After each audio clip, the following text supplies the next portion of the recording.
143ಗೆ out West Indies ಬರಿಷ್ಠ team world ಅವತ್ತಿಂದ.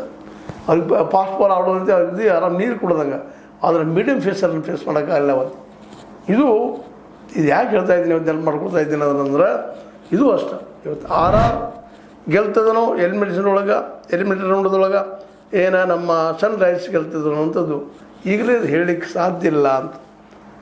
ಆವತ್ತು ಯಾರು ಚೆನ್ನಾಗಿ ಆಡ್ತಾರೆ ಅವ್ರ ಕಡೆ ಆ ಗೆಲುವು. ವಿಶೇಷವಾಗಿ ಎಲ್ಲ ಎರಡು ಟೀಮ್ನಲ್ಲಿ ಒಳ್ಳೊಳ್ಳೆ ಆಟಗಾರರಿದ್ದಾರೆ, ಒಳ್ಳೆ ಬಾಲರ್ಸ್ ಇದ್ದಾರೆ, ಒಳ್ಳೆ ಬ್ಯಾಟ್ಸ್ಮನ್ಗಳಿದ್ದಾರೆ. ಈ ಒಂದು 2020 ಇವ್ರು ಗೆಲ್ಲಬಹುದು ಅಂತ ಹೇಳ್ಬೋದು ವಿನಃ ಅದು ಇದ ಸತ್ಯ ಅಂತಲ್ಲ.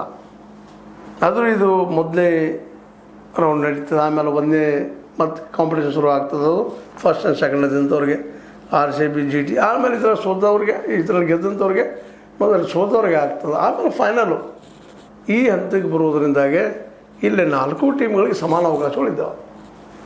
ಅದರಲ್ಲೂ 4 ನಂಬರ್ ಬಂದಂಥ ಟೀಮ್ ಅದಕ್ಕೊಂದು ಸತ್ವ ಪರೀಕ್ಷೆ. ಎಟ್ ಎನಿ ಕಾಸ್ಟ್ RR ಅಂದರೆ ರಾಜಸ್ಥಾನ್ ರಾಯಲ್ಸ್ SRH ಸೋಲಿಸಲೇಬೇಕಂತ ಅನಿವಾರ್ಯತೆ. ಮೊದಲೇ ಮೇಲಕ್ಕೆ ಹೋಗ್ಬೇಕಾಗಿತ್ತು ಅಂದ್ರೆ ಇಲ್ಲ ಹೊರಗೆ ಹೋಗುವಂಥದ್ದು. ಅದೇ ಪರಿಸ್ಥಿತಿ ನಮ್ಮ SRH ಅವರು, ಅಲ್ಲಿಯೂ ಸಾಕಷ್ಟು ಬಲಿಷ್ಠ ಆಟಗಾರಿದ್ದಾರೆ. ಅವರು ಎಲ್ಲ ಗೆಲ್ಲುವ ಸಾಧ್ಯತೆಗಳಿದ್ದಾವೆ. ಏನೂ ಇರಲಿ, ಒಟ್ಟಾರೆಯಾಗಿ ಹೇಳೋದು ಏನಪ್ಪ ಅಂದರೆ ಈಗಂತೂ ಎಲಿಮಿನೇಟರ್ ರೌಂಡದ ಬಗ್ಗೆ ಮಾತಾಡೋ ಅವಶ್ಯಕತೆ ಹೇಳ್ಬೋದು, ಗ್ಯಾಸ್ ಮಾಡ್ಬೋದು ಅಷ್ಟೇ ವಿನ ಅದು ಇನ್ನೊಂದು ಬೆಟ್ಟಿಂಗ್ ಅನುಕೂಲ ಆಗಬಾರ್ದು ಕಾರಣಕ್ಕೆ ಅದು ಮಾತಾಡೋಕ್ಕಿಂತ ಮುಖ್ಯವಾಗಿ ಈಗ ಆದಂಥ ಎಲ್ಲ ಮ್ಯಾಚ್ಗಳು ಒಟ್ಟಾರೆಯಾಗಿ ನೋಡಿದರೆ ಈ ಸಲದ 2026 ಇಂಡಿಯನ್ ಪ್ರೀಮಿಯರ್ ಲೀಗ್ 2 ತಂಡಗಳನ್ನು ಬಿಟ್ಟರೆ ಉಳಿದ ಎಲ್ಲ ತಂಡಗಳು ಒಳ್ಳೆಯ ಆಟವನ್ನು ಆಡಿದ್ದಾರೆ.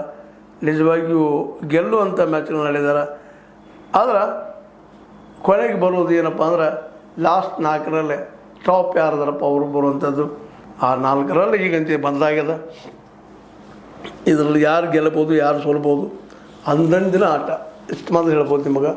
ಇವರ ಗೆಲ್ತಾರಂತಲ್ಲ, ಎಲ್ಲ ಟೀಮ್ಗಳು ಇವತ್ತು ಸದೃಢ ಅದಾವೆ, ಕಾಂಪಿಟೇಟಿವ್ ಅದಾರ, ಒಳ್ಳೆ ತಯಾರಿದೆ, ಕೋಚ್ ಅದು ಏನು ಬೇಕು ಎಲ್ಲನೂ ಅದ.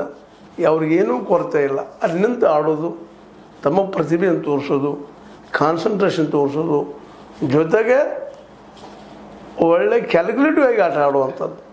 ಭಾಳ ಜೋರಾದ್ದು ಅಲ್ಲ, ಭಾಳ ಸ್ಲೋನೂ ಅಲ್ಲ. ಯಾಕಂತಂದ್ರೆ ಇವತ್ತು ಮುಂದಿನ ಟೀಮ ಎಲಿಮಿನೇಟರ್ ಟೀಮ್ದಾಗ ಒಂದು ಟೀಮ್ ಗೆಲ್ಲಲೇಬೇಕು, ಸೋತವ್ರದ್ದು ಪ್ರಶ್ನೆ ಇಲ್ಲ, ಹೋಗಲೇಬೇಕು. ಹೀಗಾಗಿ